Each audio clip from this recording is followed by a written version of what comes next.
चरणकमलेभ्यो नमः। श्री गुरुचरणकमलेभ्यो नमः। श्रेष्ठ देवता श्री कुलदेवताभ्यो नमः। श्री परमदयालुवे नमः। ओम वर्णानामर्थसंहारा रसानां छन्दसामपि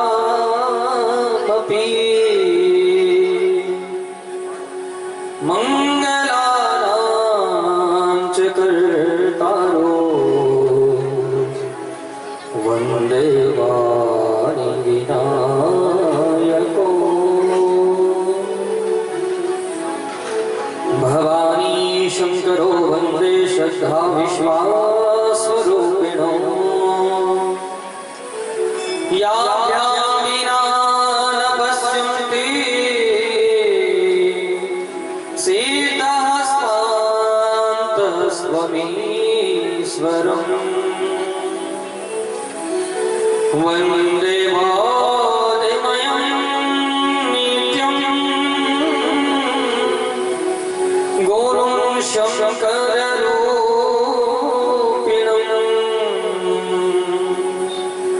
यमाश्रितो हि वक्रोऽपि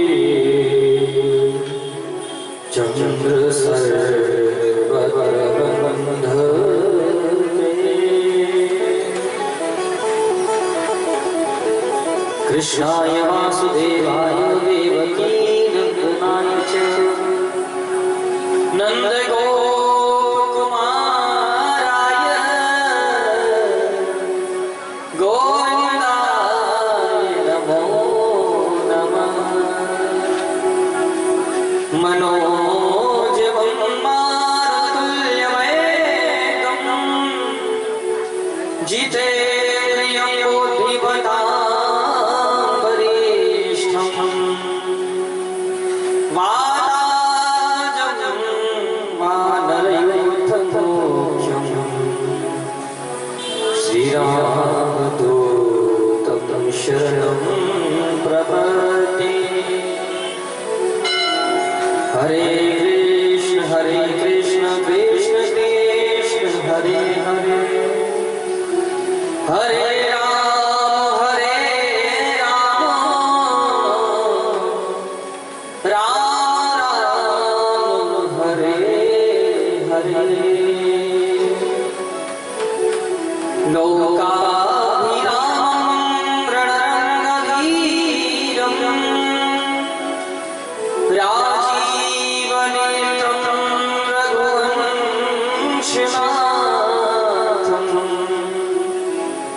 कारुण्यरूपं करुणाकरं श्रीरामचन्द्रं शरणं प्रपद्ये। आइए हनुमन्त पधारिए मैं कथा कहूँ मति अनुसार। मोरे कंठ विराजो प्रेम सो दीजो राम भक्ति को दान। मोरे कंठ विराजो प्रेम सो दीजो कृष्ण भक्ति को दान। जय जय श्री राधा रमण जय जय नवल किशोर जय गोपी चित चोर प्रभु जय जय माखन चोर। बोलिए श्री बालकृष्ण लाल की जय हो। श्री रास बिहारी लाल की जय। श्री कुंज बिहारी लाल की जय। जय जय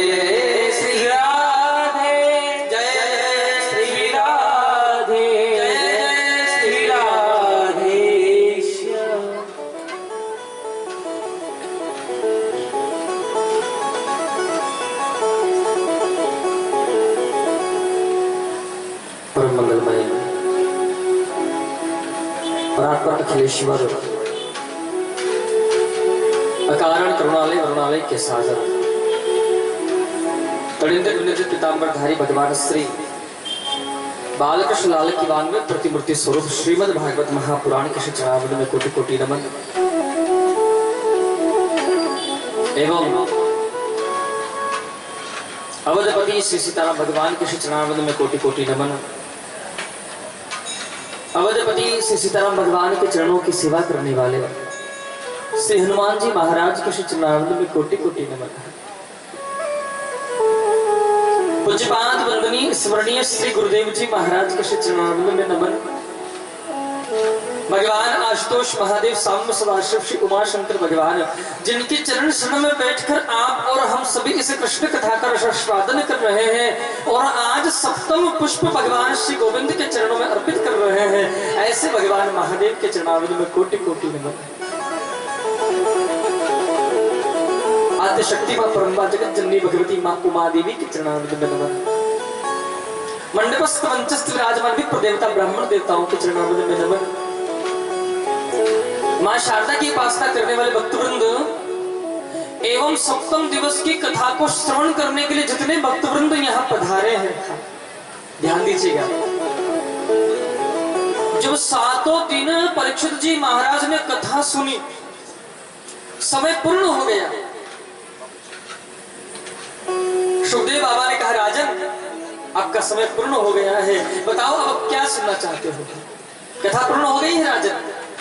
लेकिन परीक्षित जी महाराज भगवान के सामने, सुखदेव बाबा के सामने ऐसे बैठे रहे, कुछ नहीं बोले। फिर कहा सुखदेव बाबा ने, राजन कथा पूर्ण हो गई है, लेकिन मोह निवृत्त नहीं हो पाया। परीक्षित जी ने कहा, गुरुजी आपने कथा सुनाई, बहुत अच्छा लगा मुझे। मन कर रहा है एक बार और कथा सुन लूं मैं, लेकिन क्या करूं, मेरा दुर्भाग्य है कि समय नहीं है। तो सुखदेव बाबा ने एक अध्याय में श्रीमद् भागवत महापुराण फिर सुनाई। तो आज की कथा का ये प्रभाव है क्या, जिसने 6 दिन कथा न सुनी और वो केवल आज के दिन कथा सुनता है, तो उसे 7 दिन कथा सुनने का पुण्य फल मिल जाता है। ऐसा प्रभाव है आज की कथा।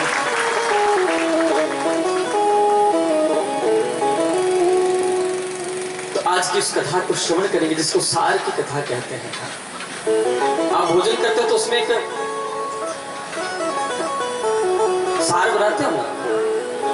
हमको बताया किसने कि गुरुजी ये सब सब्जियों का रस है, ये सार है। हमने कहा कि बहुत अच्छा है जी सार आपका, हमने भी ग्रहण किया सार, बहुत अच्छा लगा। तो सार का तो अपना स्वाद होता ही, अच्छा ही लगता है। तो आज की इस कथा का ये प्रभाव, सार की कथा आप श्रवण करेंगे तो बड़े सावधान होकर कथा सुनेंगे। उससे पूर्व भगवान का नाम स्मरण गान करेंगे बड़े प्रेम के साथ में। आइए बड़े भाव के साथ में ताली सेवा करते भगवान का नाम गान करेंगे, बड़े प्रेम के साथ में गाएंगे सभी।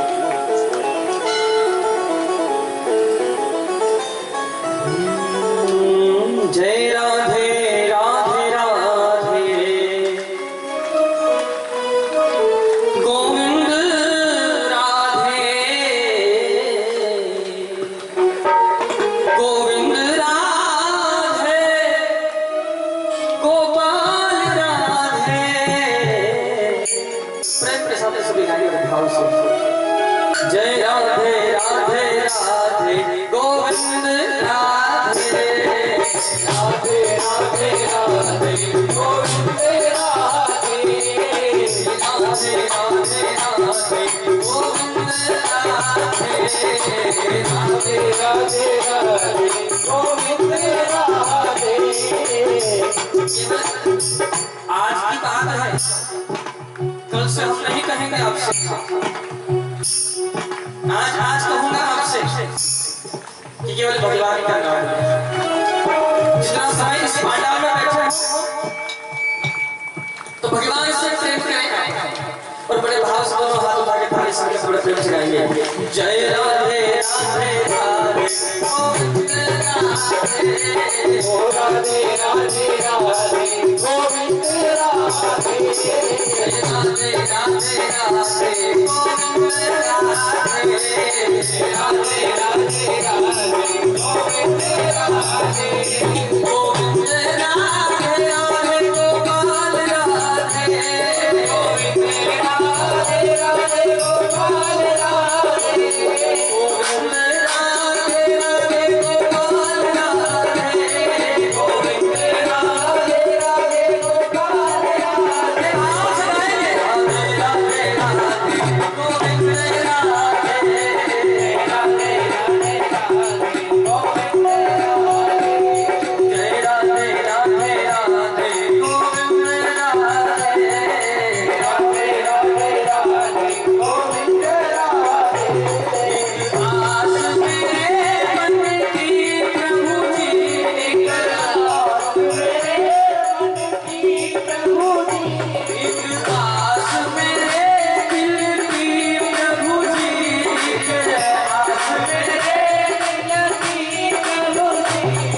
भाव से कथा श्रवण कर रहे थे।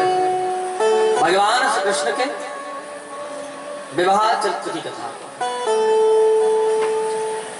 सुखदेव बाबा वर्णन कर रहे हैं राजा परीक्षित को कि राजन, मेरे गोविंद का बड़ा अद्वितीय चरित्र है, ध्यान दीजिए। गोविंद के चरित्र की प्रमुख 3 मुख्य बातें मैं आपको वर्णन कर रहा हूं, बहुत सावधानी से सुनिएगा इस बात को। कभी आप अपने जीवन में सोचो कि बड़ा उतार चढ़ाव आ रहा है, बड़ा दुख सुख का मेला लगा हुआ है, तो ध्यान दीजिएगा। कभी आपका मन अशांत हो जाए, कभी आपका मन दुखी हो जाए, जब आप अपने आप से दुखी लगने लग जाओ ना, तो उस समय आपको कुछ नहीं करना है, किसी से बात नहीं करना है, किसी का सुनना भी नहीं है। क्या करना है? भगवान श्री कृष्ण के चरित्र को सुनना प्रारंभ कर दीजिएगा। जब आपको लगे कि सारे तरफ से दरवाजे बंद हो गए हैं, अब कोई मार्ग नहीं है मेरे पास में, तो आप हताश न होइएगा। उस समय आंखें बंद करके भगवान श्री कृष्ण का ध्यान करना प्रारंभ कर दीजिएगा, अपने आप आपको मार्ग मिल जाएगा। प्रेम से बोलेंगे बोलो राधा।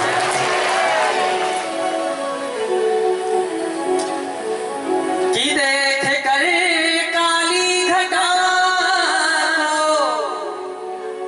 ए भंवर मत हो उदास, कि देख कर काली घटा ए भंवर मत हो उदास, कि बंद कलियां फिर खिलेगी भोर हो जाने के बाद, कि कुछ न बिगड़ेगा तेरा प्रभु की शरण आने के बाद। जब तक भगवान से दूर रहोगे तब तक परेशानियां बहुत रहेंगी, लेकिन जब उसके नाम का आधार हो जाएगा ना, तब आपको दुख का पता नहीं चलेगा। भगवान गोविंद के जीवन की 3 प्रमुख बातें हैं।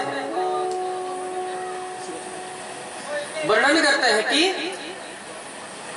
जन्म हुआ तो कोई खुशियां मनाने वाला नहीं है कृष्ण के।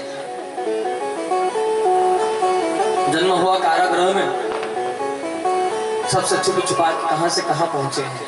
पहली बात है मेरे गोविंद के जीवन की कि जन्म हुआ तो कोई साथ देने वाला नहीं था। और गोविंद के जीवन की दूसरी बात है कि जब मेरे प्रभु ने संघर्ष किया अपने जीवन में, तो कोई साथ देने वाला नहीं था। कल आप कथा सुन रहे थे, ब्याह करने के अकेले गए, बड़े भैया भी नहीं आए, बाद में आए तो पीछे कि जब कृष्ण ने संघर्ष किया है अपने जीवन में, तो अकेले थे गोविंद। और गोविंद के जीवन की तीसरी और प्रमुख बात है कि जब स्वधाम गमन किए हैं गोविंद, तो पीछे से कोई रोने वाला नहीं था कृष्ण।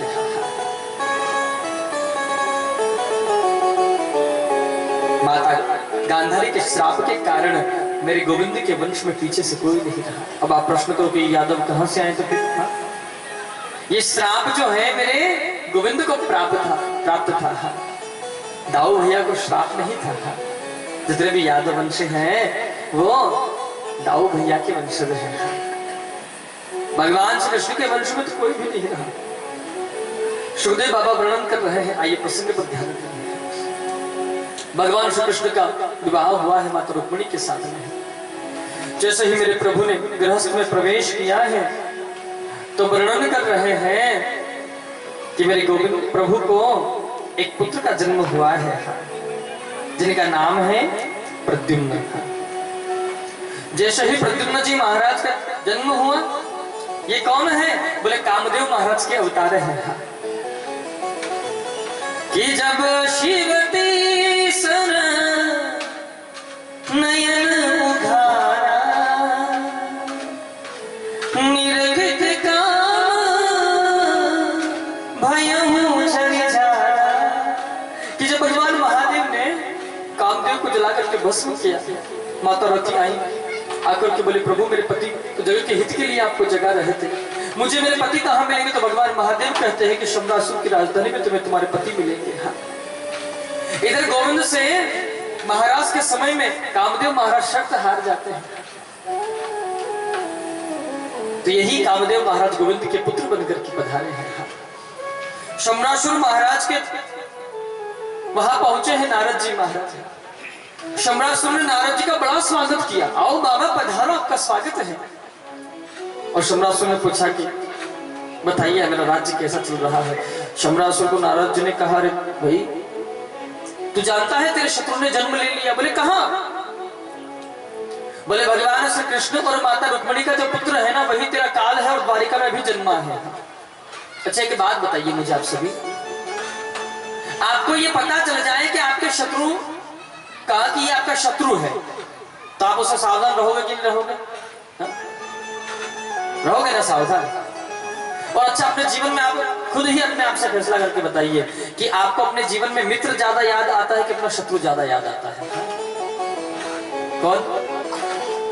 अपना शत्रु 4 दिन ना दिखे ना तो उसके पड़ोसी से जाके पूछ लेंगे है भी है कि चला गया है, वहां तो नहीं पहुंच गया, बहुत दिन से दिखाई नहीं दे रहा, कहां है आजकल? उसकी ज्यादा चिंता है अपने को। क्यों? क्या पता कब आघात कर दे। शत्रु तो शत्रु है। अब यहां वर्णन किया कि शम्रासुर महाराज को जैसे पता चला, शम्रासुर महाराज पहुंचे, जिस बालक का अभी जन्म हुआ है द्वारिका में, ये बालक अभी प्रसूति का ग्रह में है। और शम्रासुर महाराज इस बालक को सोते हुए प्रसूति का ग्रह से ही निकाल लाए। आकाश मंडल से जा रहा था ये शम्रासुर। इसने देखा छोटे से बालक का मैं क्या वध करूंगा, क्यों ना इस बालक को मैं समुद्र के अंदर फेंक दूं, बहुत सारे जल जीव रहते हैं सो खा जाएंगे, मर जाएंगे। उस बालक को उस समुद्र में उस शम्रासुर ने फेंक दिया। लेकिन ध्यान दीजिएगा होनी प्रबल होती है, बहुत सावधान रहिएगा प्रसंग पर। अब जैसे ही उस बालक को जल में फेंका, एक मछली ने मांस का पिंड समझ के ग्रहण कर लिया। लेकिन वो बालक अभी मृत्यु को प्राप्त नहीं हुआ है। कुछ मछुआरे वहां पर मछलियां पकड़ रहे थे, जाल बिछाया, यही मछली बंधन में आ गई। अब मछली को जैसे बाहर निकाल के जैसे मछली को काटे तो उससे वो बालक निकल आया। लेकिन अभी भी बालक मृत्यु को प्राप्त नहीं हुआ, जीवित है। जीवित। मछुआरों ने सोचा इस बालक का हम कहा करेंगे, सोचे कि क्यों ना हमारे महाराज है शम्रासुर, उन्हीं को ये बालक ले जाकर दे देते हैं, भेंट कर देंगे। इस बालक को उठाए मछुआरे और शम्रासुर महाराज आसन पर बैठे थे, चरणों में ले जाकर रख दिए, महाराज ये बालक हमें समुद्र से प्राप्त हुआ है। अब ध्यान दीजिएगा, इसी बालक से ये शम्रासुर डर रहा था और कहां गया? द्वारिका। कि क्या सोच कर कि मेरे शत्रु को मैं मार दूंगा, छोड़ूंगा नहीं, उसका नाश कर दूंगा। और अब इस कथा का प्रसंग वर्णन कर रहा है कि वही बालक घूमते घुमाते इस शम्रासुर के घर में आकर के बैठ गया कि अब कहां जाएगा बच के। हाँ, अभी तक तो वो द्वारिका में था, कब यहाँ आएगा तुझे मारेगा तो बहुत दूर की बात है, तो तेरे घर में ही आंखों के सामने है, अब कहां जाएगा? सावधान रहिएगा प्यारे, होनी बड़ी प्रबल है। हाँ जी,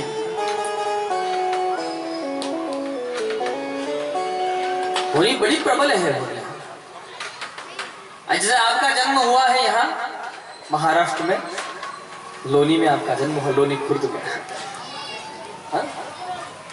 अब आप सोचोगे अभी बचपना में बड़े हो जाओ न अपना वीजा बनवा करके आप यहाँ से विदेश चले जाओ, क्या सोच करके कि मेरी मृत्यु आएगी या लोनी में ढूंढने के, जन्मा तो यहीं तक, कहाँ चला गया ये, लोकेशन तो यहीं की थी इसकी, जन्म तो इसने लोनी में ही लिया, आखिर गया तो गया का, वो यहाँ चक्कर काटेगी और आप वहां मौज मारोगे, विदेश में आराम से खूब मस्ती से रहोगे। है? ऐसा हो सकता है? जहां आपका समय जहां निश्चित किया गया है वहां आप अपने आप पहुंच जाओगे। प्रेम से बोलेंगे। जिस प्रकार अन्न के कण पर आपका नाम अंकित है, उस दाने को लेने के लिए आप स्वतः पहुंच जाओगे। एक प्रकार घूमते घुमाते आप चले जाओगे, उसी प्रकार से ये मृत्यु भी है प्यारे, जहां आपका समय निर्धारित है वहां आप अपने आप चले जाओगे। प्रेम से बोलेंगे। इतना जोर से ना बोले, कभी पड़ोस में कोई सो रहा होगा तो बेचारे की नींद निकलेगी। आराम से जब कथा का विश्राम भवन प्रभात के टाइम जाएंगे तो उसकी निद्रा में व्यवधान हो, ऐसा भी ना करें। समरासुर महाराज को बालक प्राप्त हुआ। समरासुर महाराज ने वो बालक उठा करके वहां पर रति रहती थी, भगवान शिव के कथन अनुसार रति को वो बालक दिया। अब एक दिन की बात की रति उस बालक का लालन पालन कर रही थी। नारद जी ने रति के कान में कहा कि देवी, आपकी जो गोद में जो बालक है ना, जिसकी आप सेवा कर रही हो, यही बालक आपके पति है, कामदेव है। माता रति बड़ी प्रसन्न हुई है। बालक का लालन पालन किया। बालक जब बड़ा हो गया, अपनी सारी माया माता रति ने प्रद्युम्न जी महाराज को सिखाई और प्रद्युम्न जी महाराज ने इस समरासुर का उद्धार किया। और जैसे अपनी पत्नी रति को लेकर के जैसे ही अपने द्वारिका पधारे प्रद्युम्न जी महाराज, तो क्या देखते हैं कि तब तक मेरे ठाकुर जी के 16,108 ब्याह हो गए हैं। घर से आए थे तो मैया एक थी, पिताजी एक थे ना। वहां पहुंचे तो पिताजी एक नहीं, मैया की तो लाइन लग गई। वहां मैया ही मैया दिखाई दे सब तरफ। बोले जे भले ये भी मैया है। परीक्षित जी ने कहा, गुरुजी भगवान गोविंद प्रभु थे, इसका अर्थ ये थोड़ी कि सबसे ब्याह कर ले। एक से विवाह कर लेते, 2 से कर लेते, 10 से कर लेते, 50 से कर लेते, 100 से कर लेते, 1000 से कर लेते, ठीक था। इतना करने की क्या आवश्यकता थी? तो वर्णन कर रहे हैं कि एक बार की बात है, मेरे गोविंद अपनी द्वारिका की सभा में विराजमान थे और उसी क्षण वहां पर एक बड़े प्रतापी राजा आए हैं। ये सत्यराजित नाम के बड़े प्रतापी राजा है। वो जैसे सभा के मध्य आए, इनके पास में एक मणि थी, जिस मणि का नाम था स्यमंतक मणि। इस मणि का ये प्रभाव था कि नियम से अगर रोज इस मणि की पूजन की जाए तो इस मणि के द्वारा 8 भारी सोना प्राप्त होता था। 8 भारी सोना आप जानते हो कितना होता है? 8 भारी सोना का अर्थ होता है ज्यादा नहीं, केवल 2 क्विंटल। कमजोर दिल हो तो पकड़ के रखिएगा, निकल के बाहर आ जाए सुन के। इतना सोना क्या, तो तोले 2 तोले में लोग मारे जा रहे हैं। ग्राम की व्यवस्था नहीं है, क्विंटलों की बात हो रही। इतना सोना प्रतिदिन इस मणि से प्राप्त होता था। तो एक दिन ये मणि पहन करके सत्यराजित महाराज सभा में आए द्वारिका की। तो गोविंद ने कहा, महाराज आपके घर में कितने सदस्य हैं? तो सत्यराजित ने क्या कहा, हमारे घर में हम 3.5 व्यक्ति हैं महाराज। बोले हम हैं, हमारी पत्नी है, हमारे छोटे भाई हैं और हमारी छोटी एक बिटियां हैं। 3.5 व्यक्ति हैं। तो कन्हैया ने कहा कि आपके खर्च के लिए जो जितनी धन आपको चाहिए उतना धन आप यहाँ द्वारिका के राजकोष से लेकर के चले जाइए। और आपके पास जो ये मणि है ना, ये मणि आप हमको दे दीजिए। इससे हमको जो धन प्राप्त होगा उससे हम प्रजा की सेवा करेंगे। सत्यराजित ने कहा, नहीं दूंगा जी, ये मणि मेरी धरोहर है, मेरी इच्छा है, दूं नहीं दूं। कृष्ण ने ये मणि इसलिए मांगी, गोविंद जानते हैं क्या, ध्यान दीजिएगा, इस बात को समझ लीजिएगा अपने जीवन में। छोटे व्यक्ति को अत्यधिक ज्ञान मिल जाए समय से पहले, वो व्यक्ति उस ज्ञान का दुरुपयोग करता है। छोटे व्यक्ति को ज्यादा धन मिल जाए, वो व्यक्ति भी उस धन का दुरुपयोग करता है। और छोटे व्यक्ति को अच्छा पद मिल जाए तो वो व्यक्ति भी उस पद का दुरुपयोग करता है। प्रेम से बोलेंगे बोल राधे। अपने जीवन में सब उम्र के अनुसार आता है ना, तो सब ठीक है। जिसने कभी धन कमाया ना हो, उसको ज्यादा धन मिल जाए तो कंफ्यूज हो जाएगा, इसको करूं तो करूं क्या, खा तो सकता नहीं इसको क्या करूं। तो धर्म कार्य में लगा नहीं सकता है। वो उस समय माथा ऐसा घूम जाता है, बुद्धि ऐसी घूम जाती है कि वो सारा धन ऐसे ही घूमने फिरने में खर्च कर देगा, यहां तहां उड़ा देगा पैसे। हाँ, गलत कार्यों में अपना धन सर्वस्व नाश कर देगा, लेकिन धर्म कार्य में लगा नहीं सकता है। लेकिन भगवान गोविंद की असीम कृपा है आप सबके ऊपर। आपने अपने तन मन और धन का देखो सदुपयोग किया है और ऐसा शुभ आयोजित किया है। जिसमें आप सब एकाग्र होकर के भगवान श्री गोविंद की कृष्ण कथा को श्रवण कर रहे हैं और प्रातः में भगवान श्री साईनाथ की कथा को श्रवण कर रहे हैं, पाठ कर रहे हैं। ऐसी सद्बुद्धि भगवान अपने भक्तों को ही प्रदान करता है। हाँ, प्रेम से बोलेंगे बोलो राधे। अब यहाँ पर मणि देने से मना कर दिया। सो एक दिन की बात है कि शतराजित के छोटे भाई प्रसेन, ये प्रसेन महाराज उस मणि को पहन करके अपने गले में और वन में गए। वन में क्या हुआ कि एक सिंह ने प्रसेन महाराज का वध कर दिया और वो मणि जो है सिंह के पांव में पंजे में फंस गई। अब सिंह महाराज आगे गए तो जामवान जी महाराज ने इस सिंह का वध कर दिया, इसके पंजे से मणि निकाल ली और ले जाकर के मणि अपनी बेटी जागवती को प्रदान कर दी। अब एक दिन की बात है कि शतराजित ने अपनी पत्नी से कहा, हाँ, ध्यान दीजिएगा, बहुत सावधानी से इस प्रसंग को सुनिएगा सभी। हाँ, एक दिन की बात है कि शतराजित ने अपनी पत्नी से कहा, देवी तुम्हें एक बात बताएं हम। बोले क्या? बोले पहले हमको इस बात का वचन दे दो कि तुम किसी को बताओगे नहीं। अच्छा एक बात बताइए, जितने ये पुरुष भैया यहाँ बैठे हैं, मैं आपसे ही प्रश्न कर रहा हूँ, आपके मन में कोई ऐसे गुप्त से गुप्त बात हो, किसी को बताना ना हो है? और वो बात आप अपनी धर्म पत्नी से कह दो और फिर कहने के बाद उसको आप ये बात बोल दो कि तुम ये बात किसी को बताना नहीं है। अच्छा ईमानदारी से बताइएगा आप सभी पुरुष भैया। हाँ, बता तो देंगे कि नहीं बताएंगे? हाँ, देख लिया इधर ही बैठे होंगे, कभी यहाँ हाँ कर दी तो घर जाके हम तो कह करके अपने गाँव चले जाएंगे। भैया आपको तो रहना है, हो गए ऐसी कथा करवाई, घर में कलेश हो गया। माता सोच रहे होगी महाराज कहाँ बताते हैं हमको। लेकिन ध्यान दीजिएगा, शास्त्र कहता है कि चाहे भाई कितना बेरी हो, उसे भेद छुपाना ना चाहिए,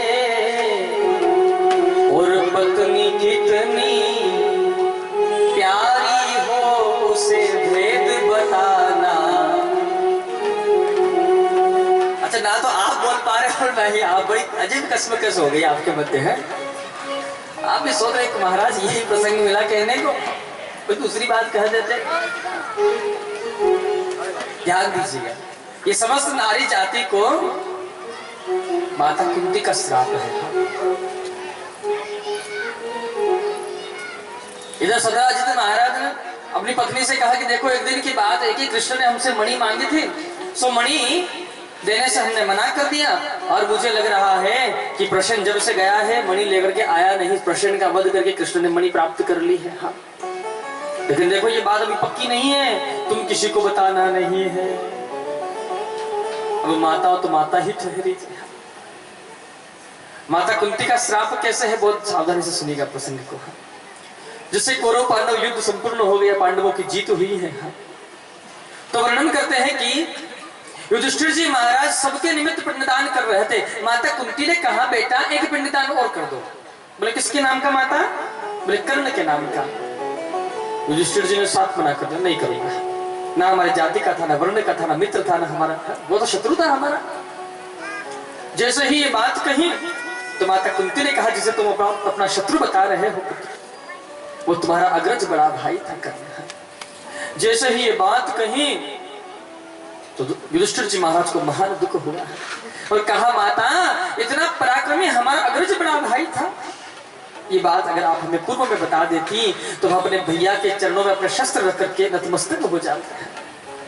हमारे ही भाई का वध करके जो हमें धन प्राप्त हुआ है, संपत्ति प्राप्त हुई, राज्य ऐश्वर्य मिला है, इस धन का क्या उपयोग है जब हमारा भाई कहीं रक्त से हमारे हाथ से नहीं होता। हमें ऐसा राज्य नहीं चाहिए। वर्णन करते हैं कि तब युधिष्ठिर जी महाराज ने समस्त नारी जाति को श्राप दिया कि माता आज से मैं समस्त नारी जाति को श्राप देता हूं कि उनके मन में कोई गुप्त से गुप्त बात टिकेगी ही नहीं। प्रेम से बोलेंगे बोलो राधे। आप तो खूब बताइएगा जी, शास्त्र संग है। अभी यहाँ भी यही हुआ, शतराजित ने अपनी पत्नी से कहा तू किसी को कहना नहीं, सब एक दूसरे को बात बताते जा रहे हैं और वो बात आगे को बढ़ाते जा रहे हैं। बात चलते चलते पूरी द्वारिका में फैल गई और माता रुक्मिणी गोविंद के चरणों की सेवा कर रही थी। सेवा करते करते पूछे, क्यों कृष्ण आपने मणि के लोगों में आकर के प्रश्न का वध कर दिया? कृष्ण ने कहा, तुमसे किसने कहा? बोले, पूरी द्वारिका में चर्चे हैं तुम्हारे। मेरे गोविंद सीधे गुरुजी के पास पहुंचा, गर्गाचार्य जी के पास जाके बोले, गुरुजी कुंडली देख करके बताओ तो क्या हो गया है? तो गुरुजी ने देख करके कहा, बहुत सावधान होकर सुनिएगा बात को। वैसे तो कृष्ण कथा पूरी सावधान होकर ही सुनना चाहिए, लेकिन कभी कभी मन भटक गया हो तो मैं आपको इसलिए केंद्रित कर रहा हूं कि कुछ प्रसंग ऐसे होते जो जीवन में ध्यान रखने की बातें हैं। गर्गाचार्य जी महाराज ने गोविंद के जन्मांक देखा और देखते ही कह दिया, कृष्ण तुमने चौथ वाले चंद्रमा के दर्शन किए हैं, जिस कारण तुम्हें मिथ्या कलंक लगा है बेटा। गणेश चतुर्थी, जिस दिन गणेश जी महाराज का जन्मदिन है, उस दिन जो भी व्यक्ति चंद्रमा के दर्शन करता है ना, उस दिन उसे जीवन में मिथ्या कलंक लगता है। गणेश चतुर्थी के दिन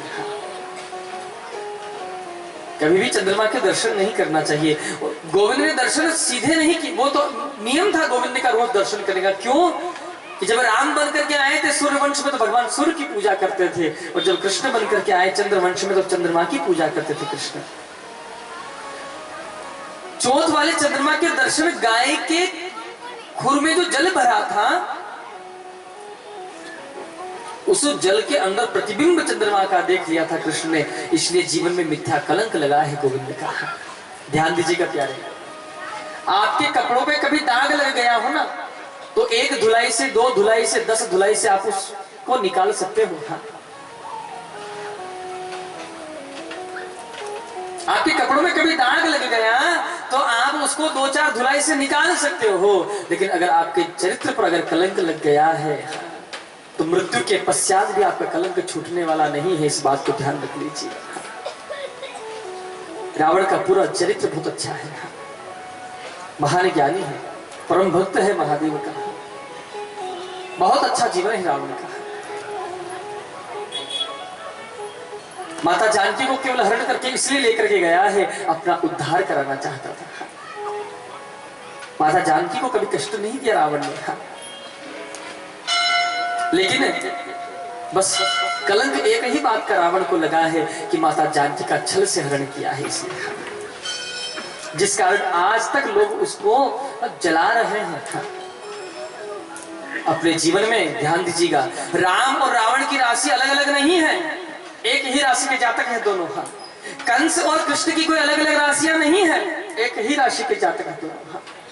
लेकिन बस फर्क इतना है कि एक चरित्रहीन है और एक चरित्रवान है। जो चरित्रवान है वही भगवान श्री राम है, और जो चरित्रहीन है वही तो रावण है।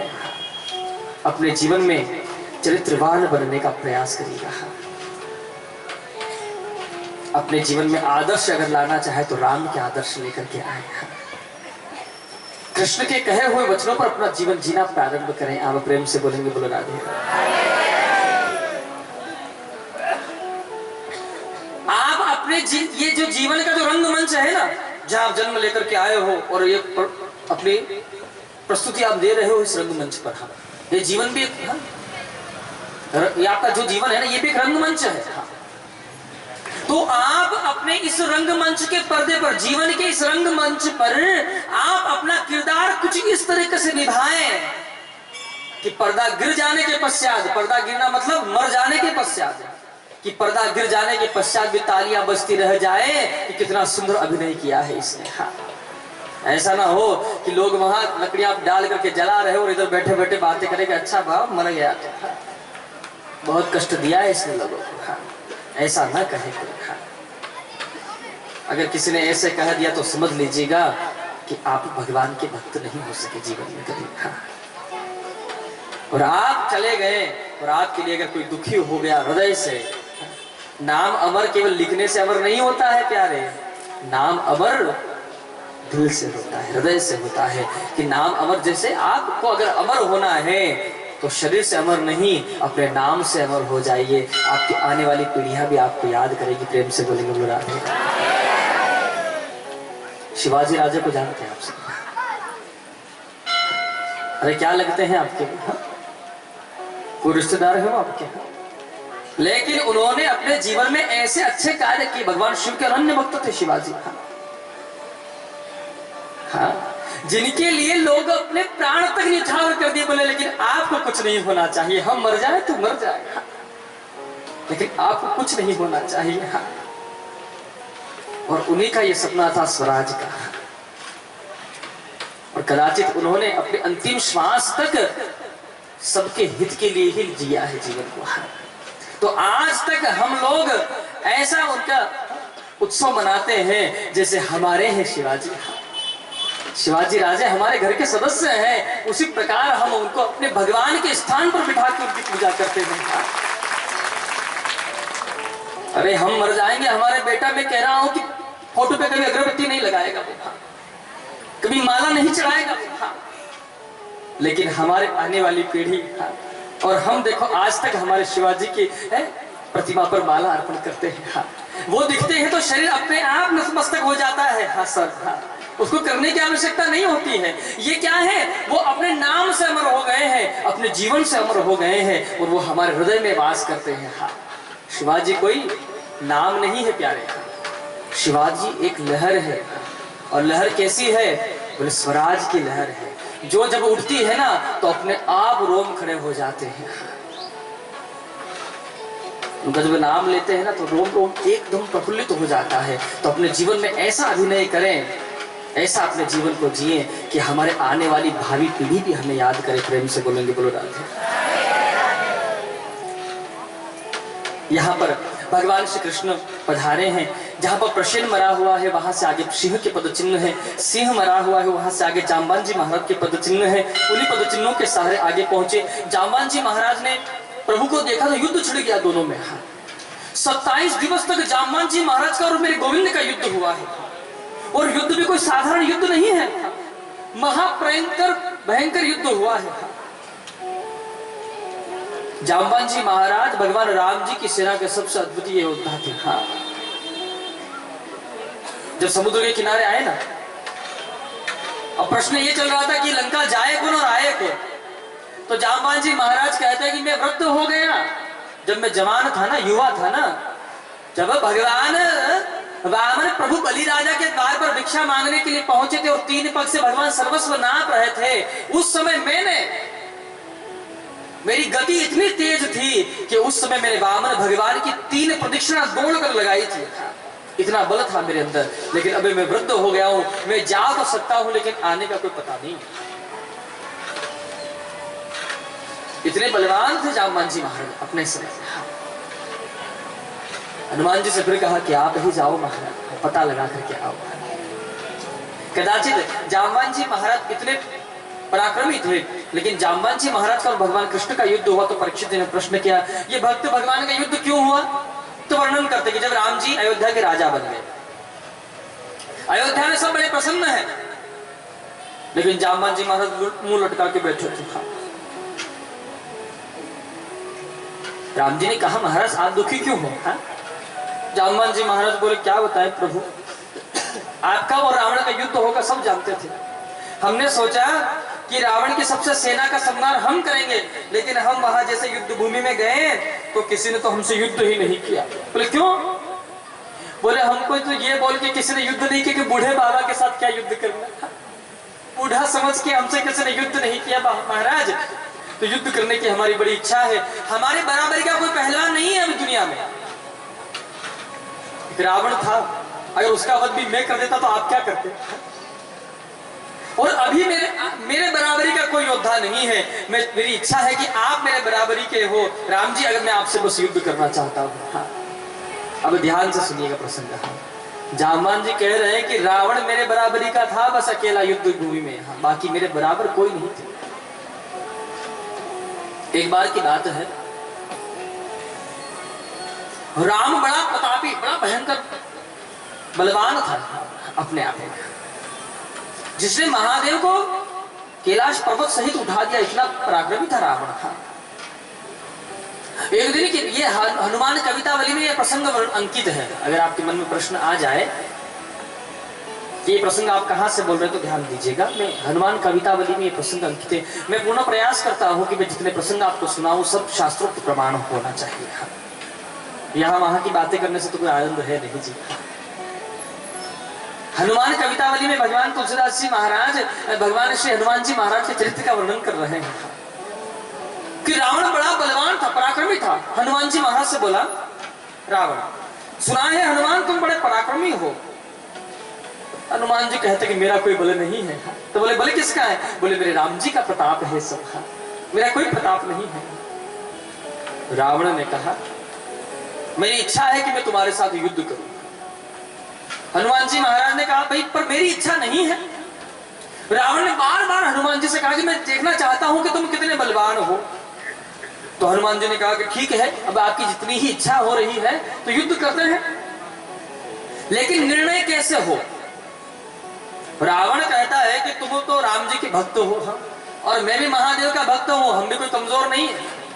तुम बलवान हो तो हमें भी कोई कम नहीं है, लेकिन निर्णय कैसे हो?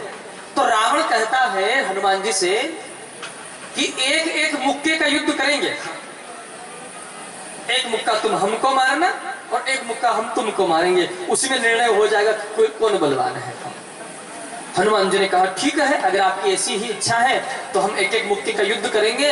लेकिन हनुमान जी कहते हैं रावण से कि लेकिन महाराज दशानंद, सबसे पहला अवसर मैं आपको देना चाहता हूं, पहला आप मुझे मार लीजिए। रावण ने कहा आप क्यों नहीं? पहला अवसर मुझे दे रहे हो हनुमान जी, तो पहले तुम क्यों नहीं मारते हो? हनुमान जी कहते क्या पता तुम फिर मारने लायक बचो या ना बचो, इसलिए पहला अवसर आपको। लेकिन जैसे ये बात कही ना तो रावण को क्रोध आ गया। वानर एक वानर मुझे कह रहा है कि मैं बचूं या ना बचूं। तो रावण ने अपना जो हाथ घुमाया है ऊपर की ओर, और रावण ने अपने 20 भुजा की शक्ति एक भुजा में एकत्रित करके जो प्रहार किया है हनुमान जी महाराज के ऊपर।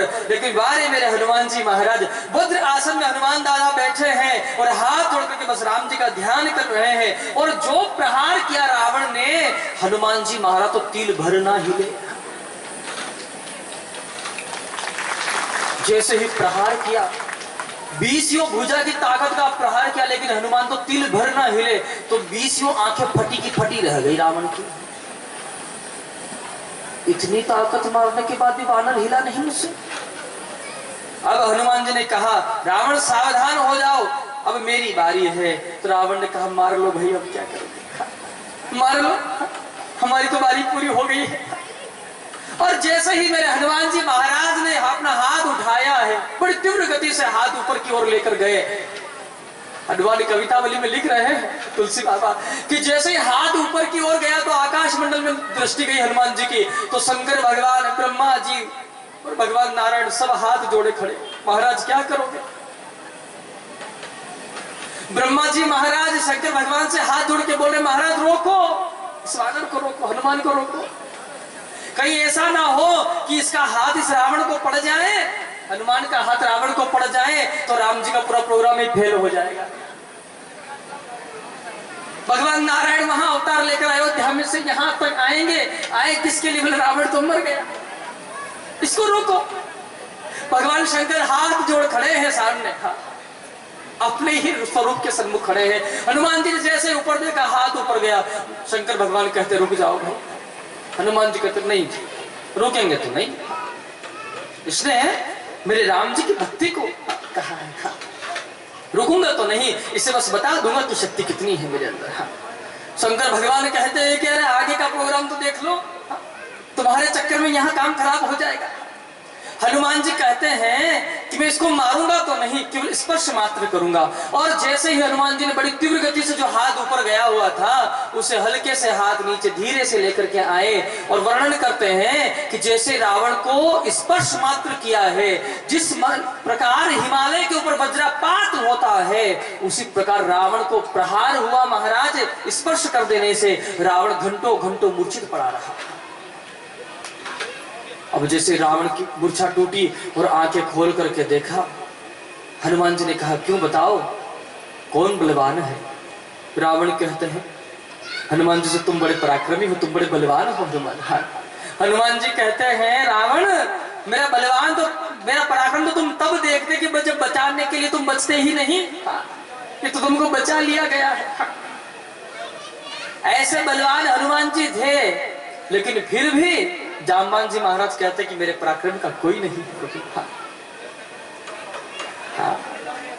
ऐसे ऐसे बलवान मेरे प्रभु राम जी की सेना के महारथी रहे हैं। बोले प्रभु मेरी बड़ी इच्छा है आपसे युद्ध करने की। राम जी ने कहा कि आपका और मेरा युद्ध मर्यादा के विरुद्ध है, अभी युद्ध नहीं हो सकता है, लेकिन जब मैं कृष्ण बनकर के आऊंगा तब मेरी लीला रहेगी सारी, तब मैं अवश्य आपके मनोरथ को पूर्ण करूंगा। वही राम आज शाम बन के आए हैं और उनके मनोरथ को पूर्ण करने के लिए 27 दिवस तक युद्ध किए। जामवान जी महाराज ने कहा प्रभु मैं आपको पहचान गया हूं, मेरे वही आप राम जी आज शाम बन के आए हो, बताइए प्रभु आपके आने का क्या कारण है। तो ठाकुर जी कहते हैं कि आपकी बेटी के हाथ में जो मणि है ना, इस मणि का हमको कलंक लग गया है, ये मणि हमको दे दो। जामवान जी कहते युद्ध करना तो एक बार और युद्ध करो, लेकिन मणि नहीं देंगे हम आपको। हाँ बोले क्यों? बोले ये मणि हमने अपनी बेटी को प्रदान की है, आप मेरी बेटी से ब्याह कर लो और मेरे पास देने के लिए कुछ है नहीं, मणि लेकर के चले जाना। मेरे गोविंद ने इस मणि के कारण जामवान जी महाराज की पुत्री जाम्बवती के साथ विवाह किया है। मणि लेकर के आए, सत्राजित को मणि दी, ये लो महाराज मणि, कलंक लगाते हो हम पर। सत्राजित महाराज मन में विचार कर रहे कृष्ण के ऊपर कलंक लगाया है, ये ठीक नहीं किया मैंने। हाँ अभी तक तो ये क्षति नहीं पहुंचा था, लेकिन अब इससे वेर हो गया, ये कब कहां गड़बड़ कर दे इसका कोई पता नहीं। सत्राजित महाराज की पुत्री है जिसका नाम है सत्यभामा, जिनका विवाह सत्राजित महाराज ने मेरे गोविंद के साथ किया है। हाँ अब कितने ब्याह हो गए ठाकुर जी के, कितने विवाह हुए पता है आपको? कितने हुए? एक ब्याह तो कल कर लिए थे ना, और अभी कितने किए हैं? 2, तो कितने हो गए? 3 ब्याह हुए हैं। आगे वर्णन करते हैं कि सूर्य की पुत्री और यमराज महाराज की बहन है जिसका नाम है कालिंदी, जिसको यमुना महारानी भी कहा जाता है। उनके साथ मेरे गोविंद का 4था विवाह होता है। 5वां विवाह मेरे गोविंद का माता मित्रवृंदा के साथ हुआ है। 6वां विवाह माता नग्नजिति के साथ में, और 7वां विवाह माता भद्रा के साथ में, और 8वां विवाह मेरे गोविंद का माता लक्ष्मणा के साथ होता है। हाँ इसी प्रकार मेरे गोविंद के मुख्य रूप से 8 विवाह हुए हैं। हाँ लेकिन आगे प्रसंग वर्णन करते हैं, एक भौमासुर नाम के दैत्य हैं जिन्होंने संकल्प लिया कि 20,000 कन्याओं के साथ एक ही विवाह मंडप में ये विवाह करेंगे। अब ये जिस भी राज्य में जाते जहां सुंदर कन्या दिखती उसका हरण करवाते। धीरे धीरे करके इन्होंने 16,100 कन्या को इकट्ठा किया है। नारद जी महाराज के कथन अनुसार मेरे गोविंद पधारे हैं और भौमासुर का प्रभु ने उद्धार किया, 16,100 कन्याओं को बंधन से मुक्त करवाए। अब 16,100 कन्या कहती कि प्रभु हम भले ही शुद्ध हैं, लेकिन हमारे ऊपर मिथ्या कलंक लगा है प्रभु जी, हमारे ऊपर मिथ्या कलंक लगा है। अगर पिताजी के वहां हम चली भी गई तो बोझ बनकर के पिताजी के ऊपर रहेंगे, इसलिए अब आप हमें दासी के रूप में स्वीकार कर लो। तो मेरे गोविंद ने एक ही विवाह मंडप के अंदर 16,100 कन्या के साथ विवाह किया है। इसी प्रकार मेरे गोविंद के 16,108 विवाह हुए हैं। अब बहुत ध्यान से सुनिएगा, कई बार ये प्रसंग सुनकर के लोग बिगड़ जाते हैं। भगवान ने इतने किए, एक 2 अब भी हम भी रख ले तो क्या है। मैं कहता हूँ घर में एक है जिसके लिए तू यहाँ वहां मारा फिर रहा है, तू है? पहनने का ज्ञान नहीं है, चलने का ज्ञान नहीं हो रहा है, जीने का ढंग पता नहीं चल रहा, वो एक में तेरी तबीयत खराब हो गई, आगे और क्या करेगा? ध्यान दीजिए। ये 16,108 कौन है? बहुत सावधानी से इस बात को आप समझिएगा। मुख्य रूप से मेरे गोविंद के केवल 8 विवाह हुए हैं, प्रभु की केवल 8 ही पुटरानियां हैं। हाँ। लेकिन श्रीमद् भगवद गीता कहती है इस बात को, हाँ, कि 8 प्रकार की जो भगवान की पटरानियां है ना, ये कौन है? ध्यान दीजिएगा, ये 8 प्रकार की जो पटरानियां ये कौन है? तो ये 8 प्रकार की प्रकृति है। हाँ। भूमि, जल, अग्नि, वायु, आकाश, मन, बुद्धि और अहंकार, ये 8 प्रकार की प्रकृति है जिसने स्त्री का भेष बनाया है और मेरे गोविंद को पति रूप में प्राप्त किया है।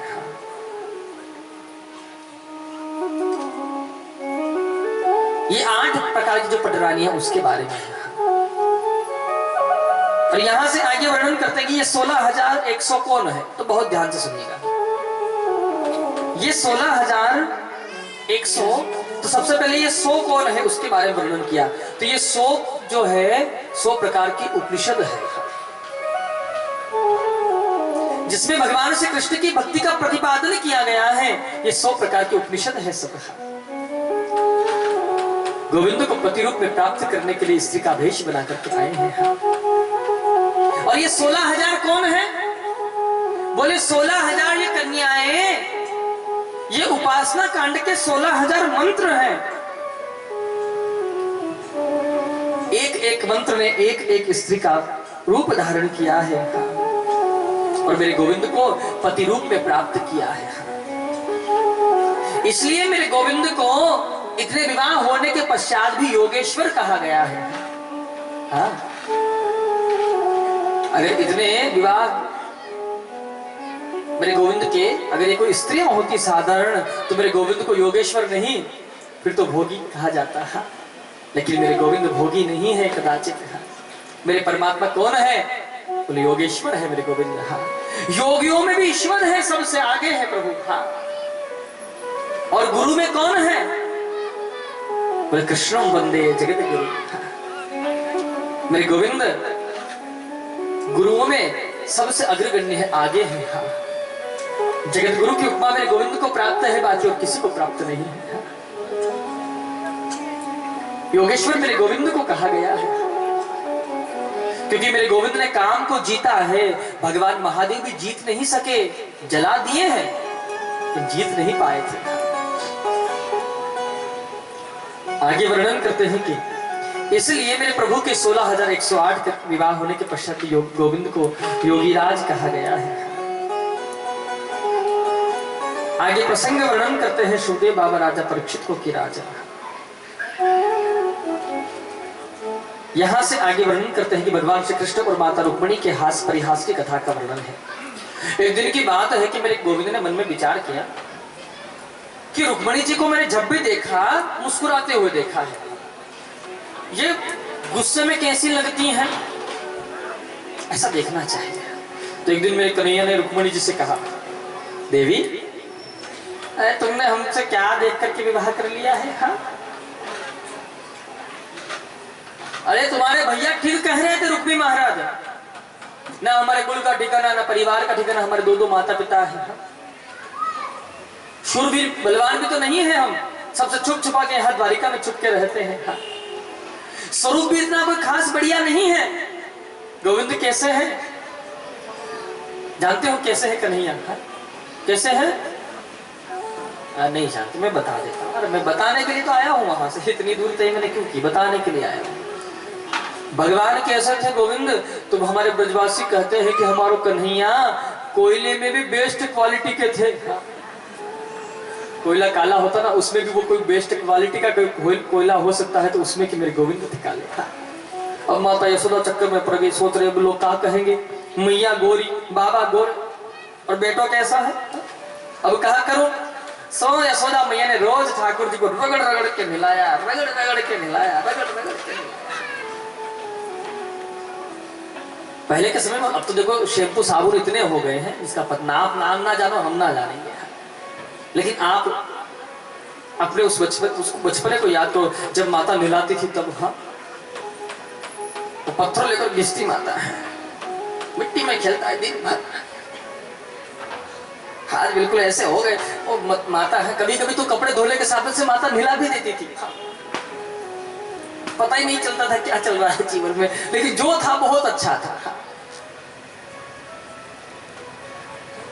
तो भगवान माता यशोदा ने भी रोज ठाकुर जी को कन्हैया को रगड़ रगड़ के नहलाया, रगड़ रगड़ के नहलाया।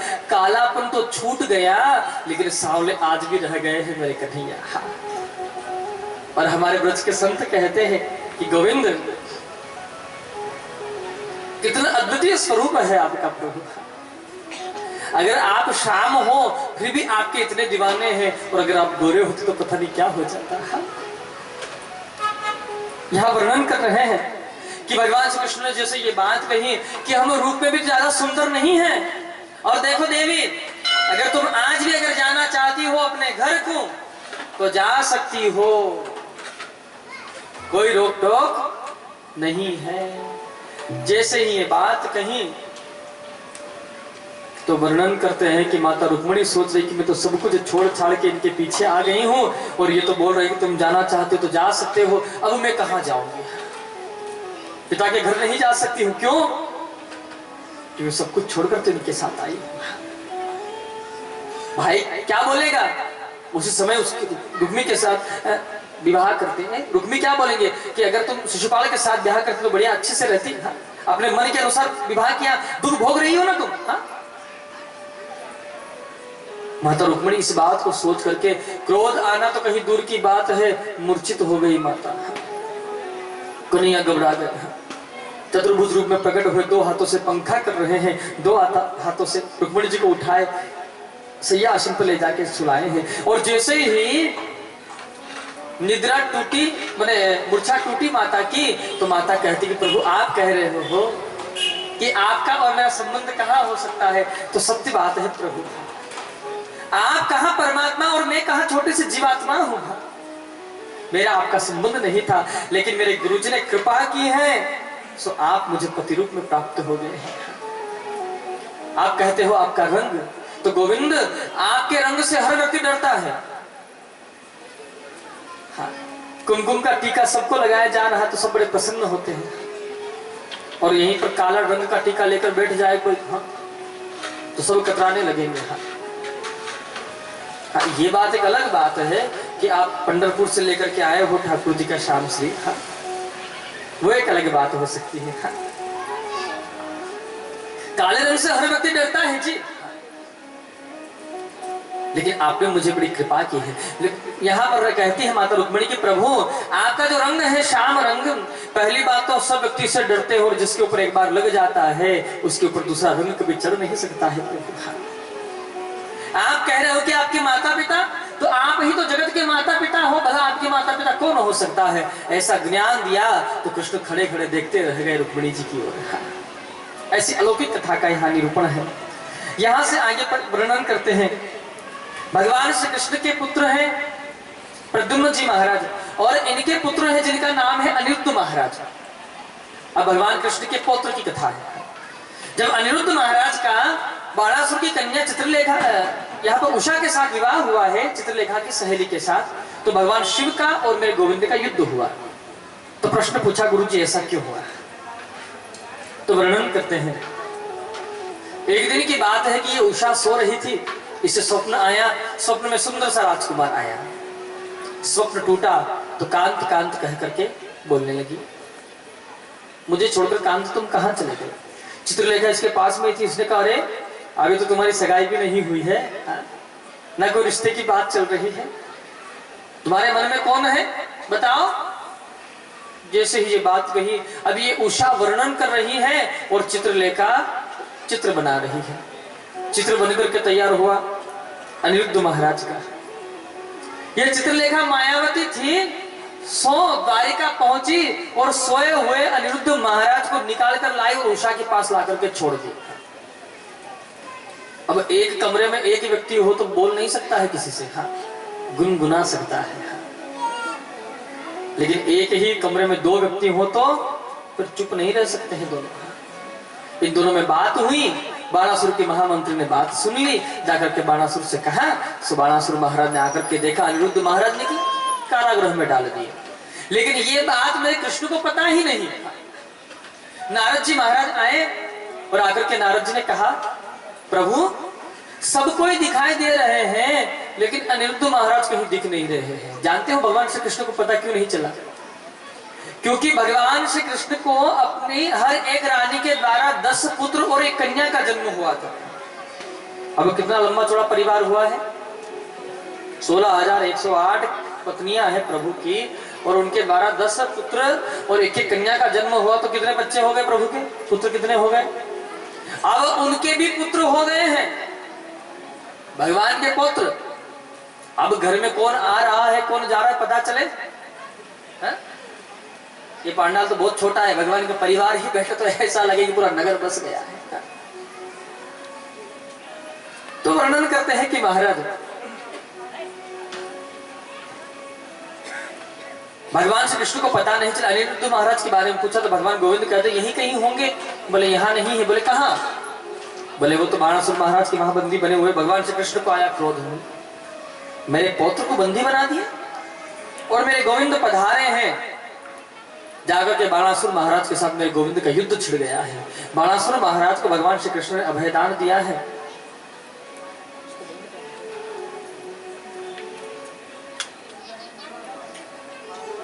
प्रेम से बोलेंगे बोलो राधे राधे।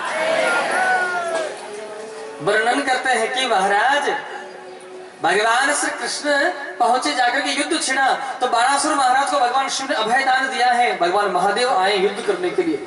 गोविंद ने कहा बाबा हम तो सोचे कि आप इनको समझाने के लिए आए हो, लेकिन तो शस्त्र लेकर खड़े हो। भगवान महादेव कहते प्रभु मैंने इसे अभयदान प्रदान किया है, आप इसका वध नहीं कर सकते, पहले मुझे पराजित करना पड़ेगा। मेरे गोविंद ने भगवान शिव को पराजित किया है और बाणासुर महाराज का वध ही करना चाहा कृष्ण ने कि महादेव की मूर्छा टूटी और कहा प्रभु इसका वध न करो, मेरा वचन मिथ्या हो जाएगा।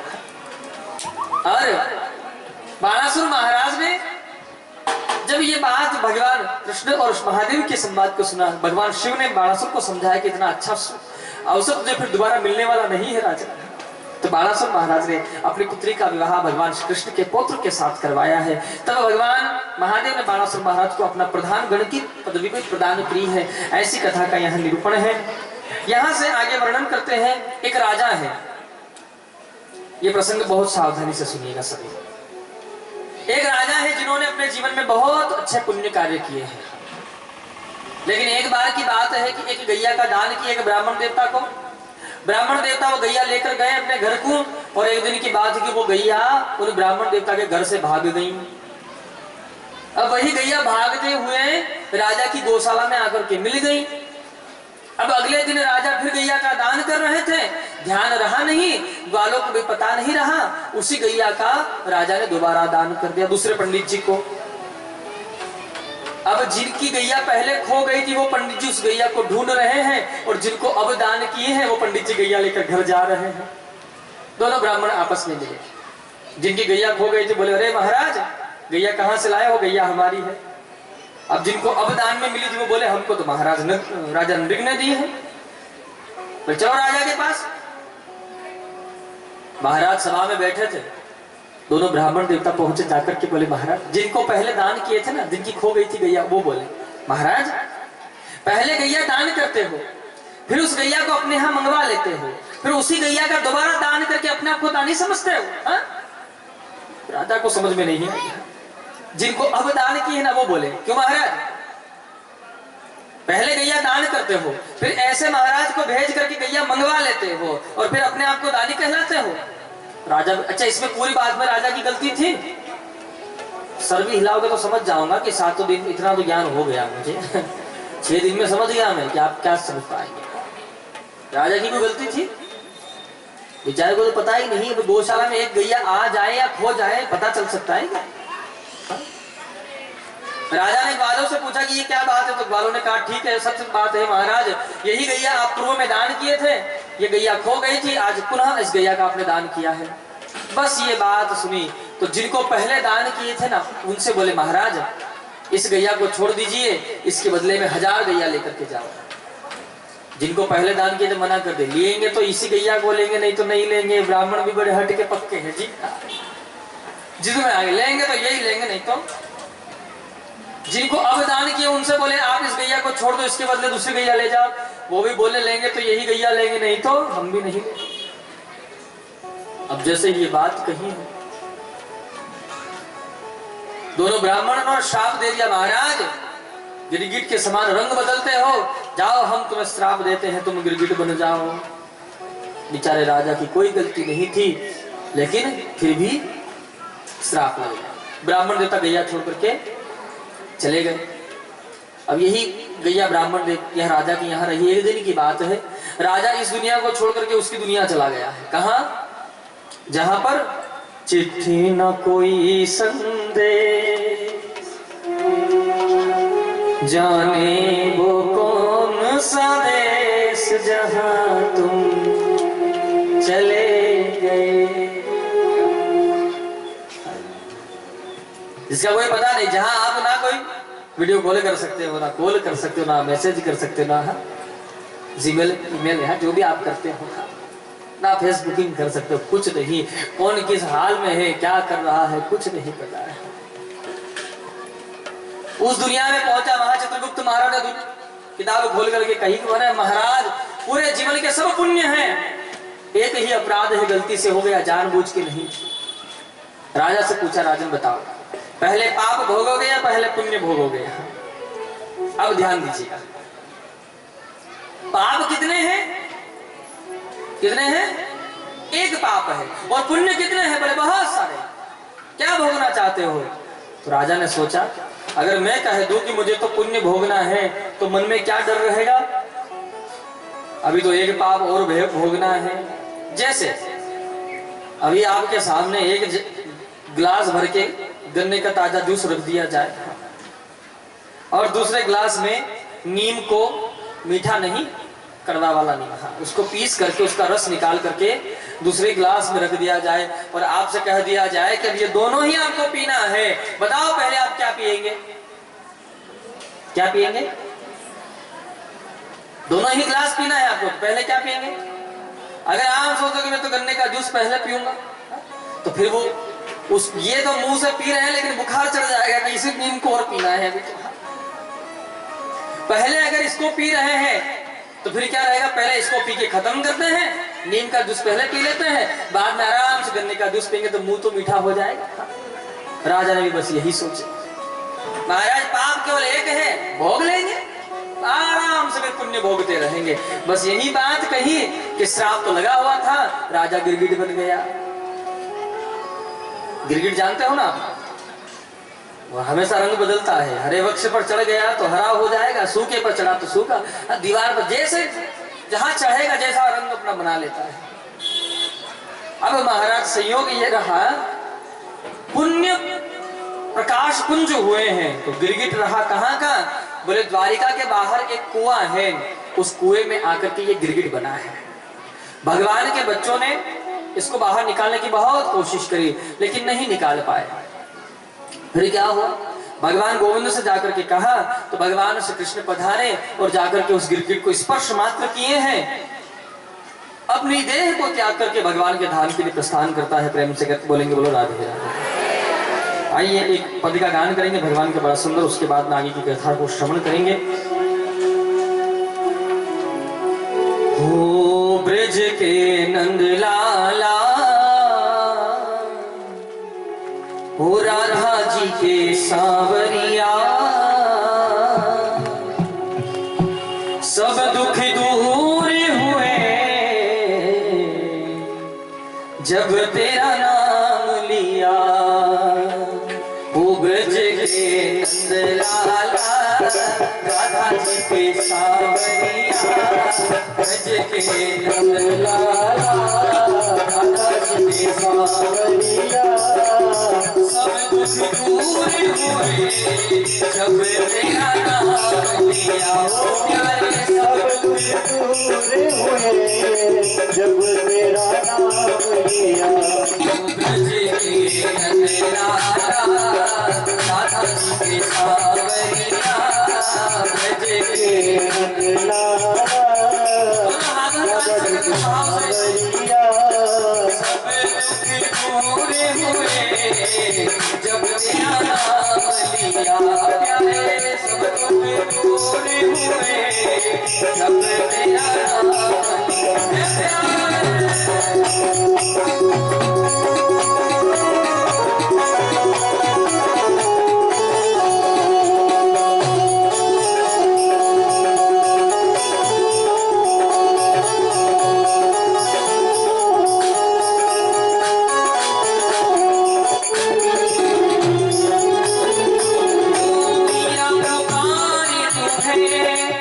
गिरधर को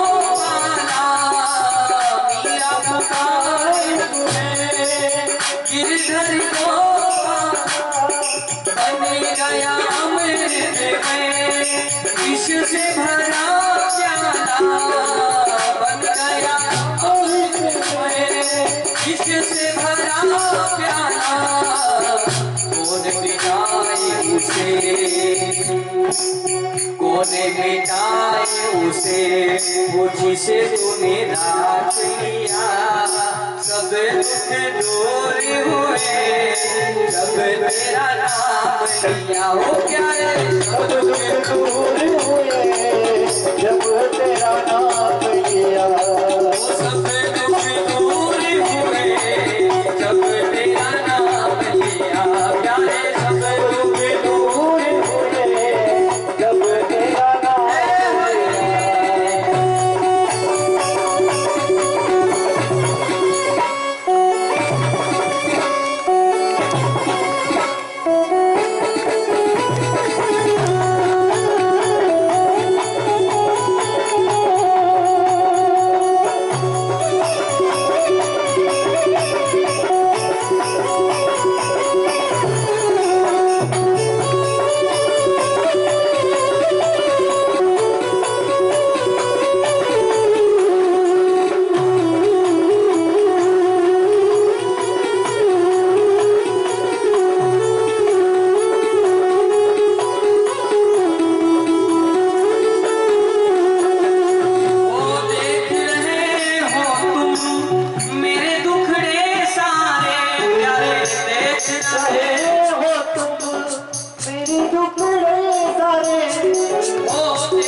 राजा मृग का प्रभु ने उद्धार किया, ऐसी कथा का वर्णन है।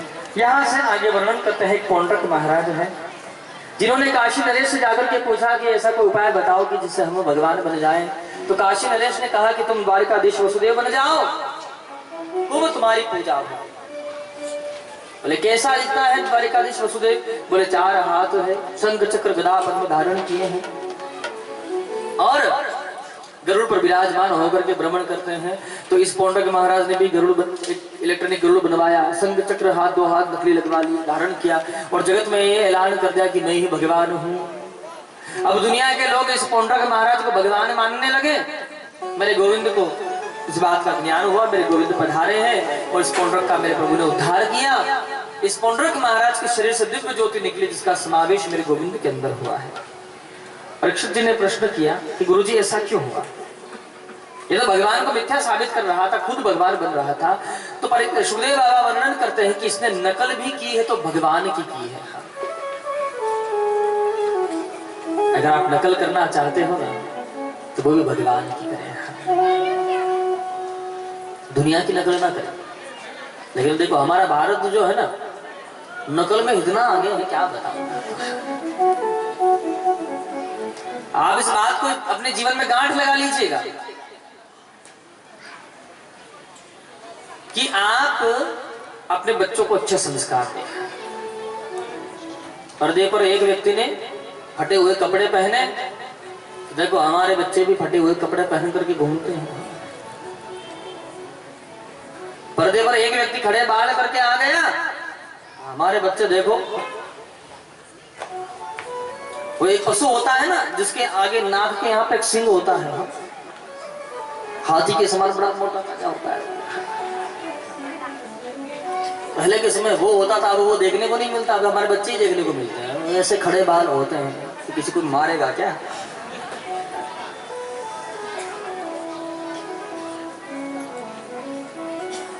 एक ने छोटे कपड़े पहने तो हमारे बच्चे देखो इतने कपड़े पहनते जैसे भारत में कपड़ों की कमी हो गई क्या।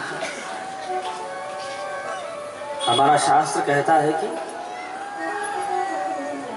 नाखून से सर तक हमको, हाँ, हमें हमारे बच्चों को अच्छा संस्कार देना चाहिए। पर अब तो एक वो प्रदर्शनी का वो दौर चल गया है, ध्यान दीजिएगा। ये कोई मूर्ति नहीं है जो आप इसे दिखा रहे हो लोगों को। अरे आपका सामर्थ्य इतना है कि अगर आप नियम से, अगर अपने धर्म से आप चल रहे हो तो आपके अंदर इतनी शक्ति विद्यमान हो सकती है कि जिससे आपका प्रयोग आप जहां करेंगे तहां हो सकता है। मेरा कहने का तात्पर्य है माता अनुसुईया के समान आप पराक्रमी हो सकते हैं। अपने बच्चों को अच्छा संस्कार दें। पता है हम किसी धारावाहिक को देखते हैं या किसी चीज को देखते हैं तो हम उसको देखते नहीं है, मनोरंजन की दृष्टि से नहीं देखते हैं, लेकिन वो बनाया क्यों गया है?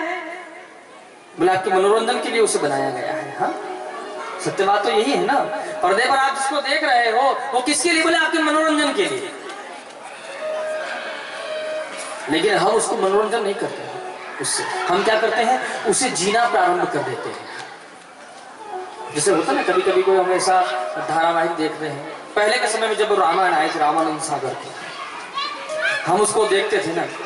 माता जानकी अशोक वाटिका में हनुमान जी का उनका संवाद हो रहा है।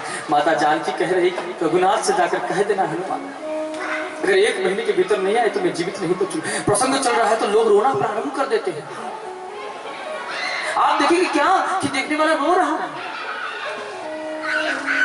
देखिए जिनके बच्चे हैं प्लीज आप थोड़ा बच्चों को ध्यान रखो ना, क्या हो गया?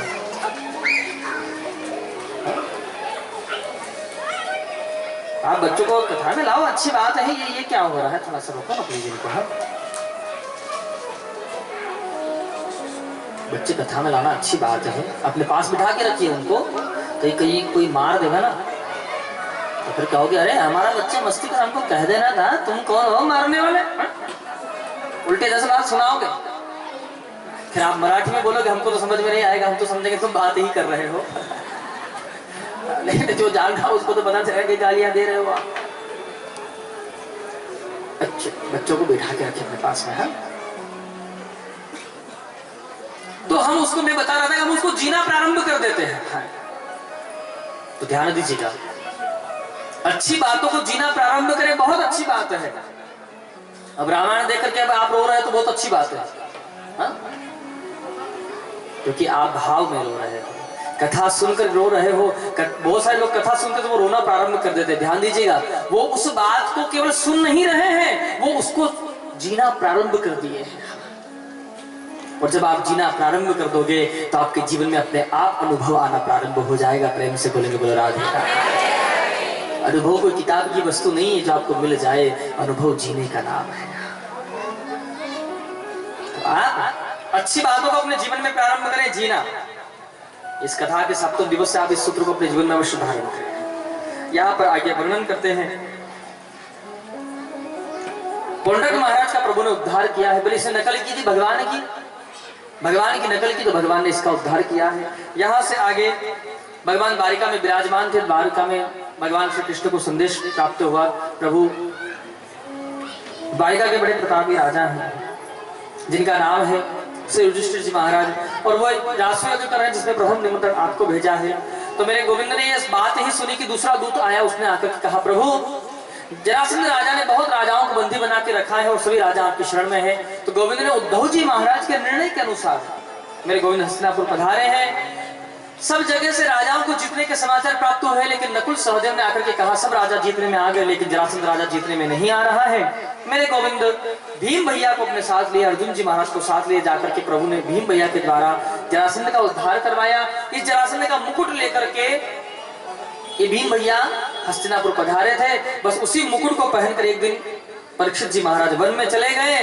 परिणाम कलयुग मक्खी का वेश बनाकर के मुकुट पर बैठ गया, बुद्धि को भ्रमित कर दिया और 7 दिन मरने का श्राप उनको लग जाता है। प्रेम से बोलेंगे बोलो राधे राधे। ऐसी कथा का यहाँ पर वर्णन है। जैसे ही पूजा यज्ञ में प्रारंभ होने लगी तो प्रश्न रहा कि सबसे पहले पूजन किसका किया जाए। तो सहदेव ने निर्णय दिया है कि आकाशात् पतितत्तोयम् यथा सागर गच्छति सर्वदेव नमस्कारः केशवः प्रतिगच्छति। जिस प्रकार आकाश मंडल से जल की वृष्टि होती है और वो जल नदी के द्वारा समुद्र में जाकर के मिलता है, समुद्र से वाष्प बनकर के बादल बन जाता है, फिर बादल से जल की वृष्टि होती है, फिर वही जल नदी में जाकर के मिल जाता है और फिर वाष्प बनकर के बादल बनकर के आता है। उसी प्रकार सब देवताओं को किया हुआ प्रणाम मेरे गोविंद को प्राप्त होता है। और आज सभा में मेरे गोविंद स्वयं विराजमान हैं, तो पहला पूजन आप इन्हीं का कर दीजिए। जैसे थाल लेकर के आगे बढ़े तो शिशुपाल ने कहा, देखो देखो देखो इस भगोड़े का पूजन कर रहे हैं, जिसके ना माता पिता का ठिकाना है, भगोड़ा है, शूरवीर भी नहीं, बलवान नहीं है, इसका पूजन कर रहे हैं। पांडवों को क्रोध आया, कृष्ण ने कहा शांत रहिए सभी। ये अपशब्द मेरे गोविंद को बोलता गया और मेरे गोविंद इसकी गलतियों को अपनी उंगली पर गिनते रहे। जैसे इसके 100 अपराध पूर्ण हुए, मेरे गोविंद ने सुदर्शन चक्र का संधान किया, शिशुपाल महाराज का उद्धार गोविंद कर दिया। दंतवक्र महाराज शाल्व राजा युद्ध करने के लिए आए, भगवान ने इनका भी उद्धार किया। लेकिन इस समय मेरे गोविंद की उंगली में सुदर्शन चक्र के द्वारा लग जाती है, जिससे रक्त बहने लगा। अब जैसे ही रक्त बहना प्रारंभ हुआ तो वर्णन करते हैं कि महाराज सब लोग भागे हैं कि कपड़ा लेकर के आओ, गोविंद की उंगली पर बांधना है। जैसे द्रौपदी ने यह दृश्य देखा, मेरे प्रभु का रक्त बह रहा है, दौड़ करके आई और जो वस्त्र पहन करके यज्ञ में बैठी थी उसी चुनरी की कोर को फाड़ी है और गोविंद की उंगली पर बांध दी। गोविंद कहते हैं, आपने अपने इतने अमूल्य वस्त्र को मेरे लिए फाड़ दिया है, तो आपके इस धागे का एक एक तार का जो है ना मैं मूल्य चुकाऊंगा। और जब सभा में द्रौपदी को अपमानित किया जाता है, तब मेरे गोविंद वस्त्र अवतार लेकर के पधारते हैं और द्रौपदी की रक्षा करते हैं। प्रेम से बोलेंगे भक्त वत्सल भगवान की। ऐसी कथा का निरूपण है। यहां से आगे परीक्षित जी ने प्रश्न किया सुखदेव बाबा से, गुरुदेव भगवान को दीन बंधु कहा जाता है, क्या परमात्मा सचमुच में दीन बंधु है क्या? जैसे ही ये बात कही तो वर्णन करते हैं कि महाराज सुखदेव बाबा वर्णन करते हैं राजा परीक्षित को कि राजा भगवान सच में दीन बंधु है। भगवान के एक अनन्य भक्त हैं जिनकी मैं आपको कथा श्रवण करवाता हूं। अब वर्णन कर रहे हैं सुखदेव बाबा राजा परीक्षित को। जैसे ही कथा प्रसंग श्रवण करवाना प्रारंभ किए तो वर्णन करते हैं कि सुखदेव बाबा के नेत्र सजल हो गए हैं और सुखदेव बाबा बोलना प्रारंभ किया, राजन कृष्ण स्याचित सखा कसीद ब्राह्मणो ब्रह्मवित्तम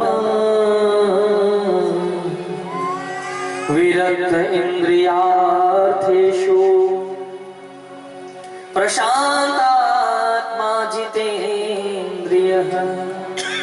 पहली बात यही है, कृष्ण स्याचित सखा, बोले गोविंद के सखा है, लेकिन केवल सखा नहीं है। कैसे है? ब्राह्मणो ब्रह्मवित्ता, ब्राह्मण है लेकिन केवल ब्राह्मण नहीं है, ब्रह्म ज्ञानी है, ब्रह्म को जानने वाला है, साधारण नहीं है। विरक्त इंद्रियार्थेषु, अपने इंद्रियों से जो विरक्त है, और प्रशांतात्मा जितेन्द्रिय, जो अपने इंद्रियों को जीत लिए हैं, ऐसे हैं जिनका नाम है श्री सुदामा जी। जैसे ही सुदामा जी महाराज का नाम आया है, ध्यान दीजिएगा, बहुत सारे कथाकार कहते हैं कि सुदामा जी महाराज गरीब थे, लेकिन श्रीमद् भागवत महापुराण में ऐसा कहीं पर वर्णन नहीं है कि सुदामा जी महाराज गरीब थे। सुदामा जी महाराज के लिए लिखा है कि अज धन गज धन बाज धन और रतन धन खान, और जब आमे संतोष धन तो सब धन धूरी समान। जगत में प्रतिष्ठा मिल जाए, मान मिल जाए, पद मिल जाए, सम्मान मिल जाए, सब कुछ मिल जाए, और अगर संतोष रूपी धन प्राप्त नहीं हुआ तो सब बेकार है। और जगत में चाहे पास में कुछ ना हो, और अगर संतोष रूपी धन जीव को प्राप्त हो गया हो तो उसे सब कुछ मिल जाता है। प्रेम से बोलेंगे बोलो राधे। सुदामा जी महाराज जिनकी पत्नी है, जिनका नाम है, बड़ी धर्मपरायणा देवी है, जिनका नाम है माता सुशीला।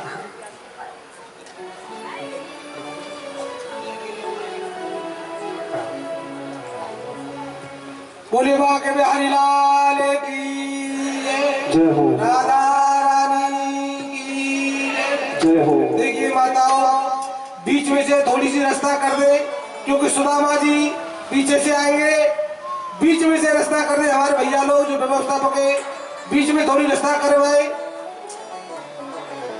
सामने से सुदामा जी आएंगे और सबके पास जाएंगे। सुदामा जी की बाल्टी में कोई चावल न डाले, जो दक्षिणा बन सके, भेंट बन सके, वो उसकी बाल्टी में अर्पण करे। चावल कोई न डाले और बीच में से रास्ता कर दे। सुदामा जी सबके पास आएंगे और बीच में से रास्ता कर दे। सुदामा जी आ रहे हैं और सुदामा जी कथा सुनते रहे। इधर से भैया जी ये बरना सामने हटाई दो।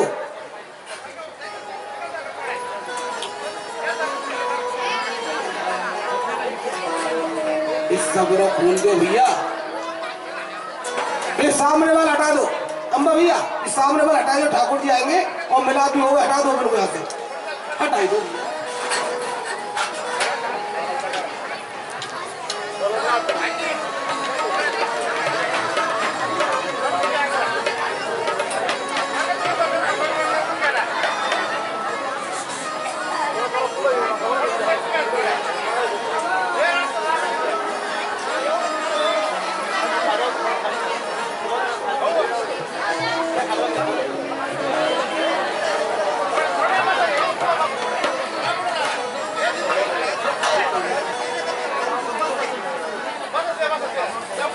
बोल श्री भक्त वत्सल भगवान की जय हो। सुदामा जी महाराज की पत्नी धर्मपरायणा देवी है, जिनका नाम है माता सुशीला। घर में 4 पुत्र हैं माता को।